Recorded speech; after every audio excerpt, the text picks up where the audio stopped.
सर्वसामान्यांच्या हक्काचा आवाज जागर जनस्थान।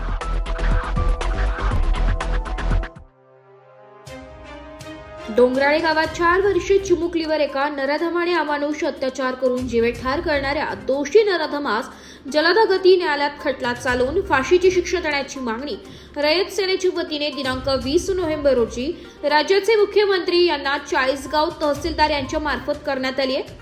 मुली व महिलांवर अत्याचार करून जीवे मारण्याच्या घटना वारंवार महाराष्ट्रात घडत असल्याने लहान मुली व महिलांच्या मनात असुरक्षिततेची भावना निर्माण झाली आहे।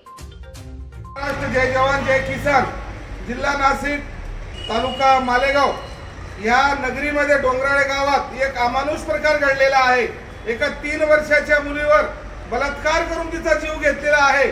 त्या हरामखोर विजय खैरनारला लवकरात लवकर फर्स्ट ट्रॅकवर घेऊन फाशी देण्यात यावी अशी संपूर्ण रयत सेनेची चाळीसगाव वासियांची मागणी आहे।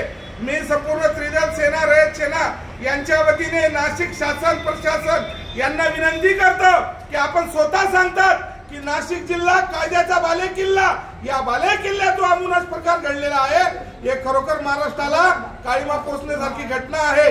कुठलाही आचार विचार न करता, कुठल्याही पक्षाला बळी न पडता, कुठल्याही समाजाला पाठीमागे न घालता त्या हरामखोर विजय खैरनारला फर्स्ट ट्रॅकवर घेऊन फाशी झाली पाहिजे। कारण हा विचार आणि विमर्श पार दुसऱ्या राज्यात जाऊन महाराष्ट्राची काळीमा खराब होते। अशा काळीमा खराब करणाऱ्या हरामखोराला नराधमाला लवकरात लवकर फाशी व्हावी अशी आमची संपूर्ण रयत सेनेच्या माध्यमातून शासन प्रशासन दरबारी मागणी आहे। बाकी लवकरात लवकर हा विचार करून त्याला सजा व्हावी हा आमचा पहिला मुद्दा आहे। का जर झाला नाही शासन प्रशासन दरबारी आम्ही हीच विनंती करतो की संपूर्ण महाराष्ट्र रस्त्यावर उतरेल आणि शासन प्रशासनाला याचा जबाब द्यावा लागेल। थांबतो।